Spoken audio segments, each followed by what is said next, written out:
Harry's Early Stories. मट्टी और कच्ची ईंटों के बने घर के बड़े से सहन में चारपाई पर 92 साला बूढ़ा निजामुद्दीन बैठा था। वो रोज सहन में बरगद के घने दरख्त के नीचे बैठा गली में आते जाते बच्चों को देखता और कभी दरख्तों पर चहचहाते परिंदों की आवाजों से लुत्फ अंदोज होता।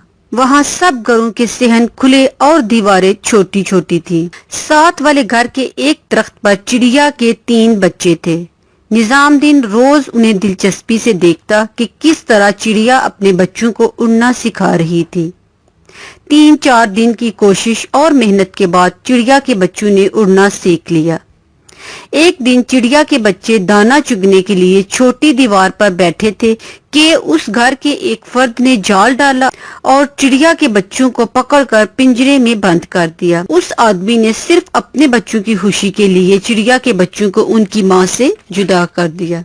उसने पिंजरा छोटी दीवार पर रख दिया जहाँ वो उन्हें रोज दाना पानी देता। सारा दिन चिड़िया अपने बच्चों के सामने ही रहती। वो उन्हें देखकर उदास हो जाती, लेकिन वो नन्ही सी जान कुछ नहीं कर सकती थी।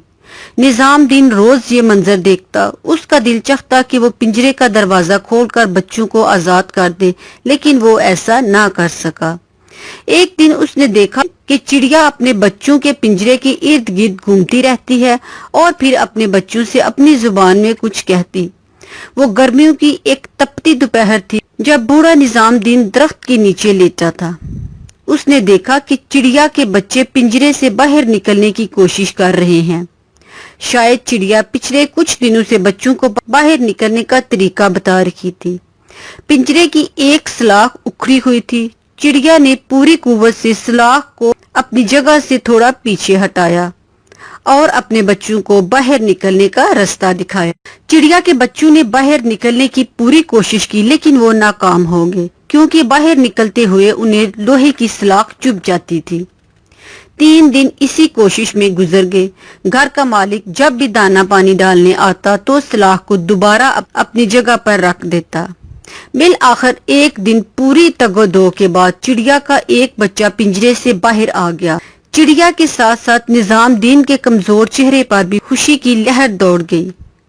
एक के बाद दूसरे बच्चे ने भी कोशिश की तो वो भी बड़ी मुश्किल से पिंजरे से बाहर निकलने में कामयाब हो गया और अब तीसरे बच्चे को भी हौसला मिला और वो भी जैसे तैसे करके पिंजरे से बाहर आ गया। चिड़िया अपने बच्चों को देखकर खुशी से झूम रही थी। उसने देखा कि एक बच्चे के पाँव का नाखून टूट गया है, दूसरे बच्चे की आंख सलाख लगने की वजह से सुर्ख हो गई और तीसरे बच्चे की टांग पर सलाख चुभ जाने की वजह से खून का कतरा बहकर चिड़िया के कदमों के पास गिर पड़ा। उसके तीनों बच्चे दर्द से निढाल थे। चिड़िया ने बच्चों को अपने साथ लगाया।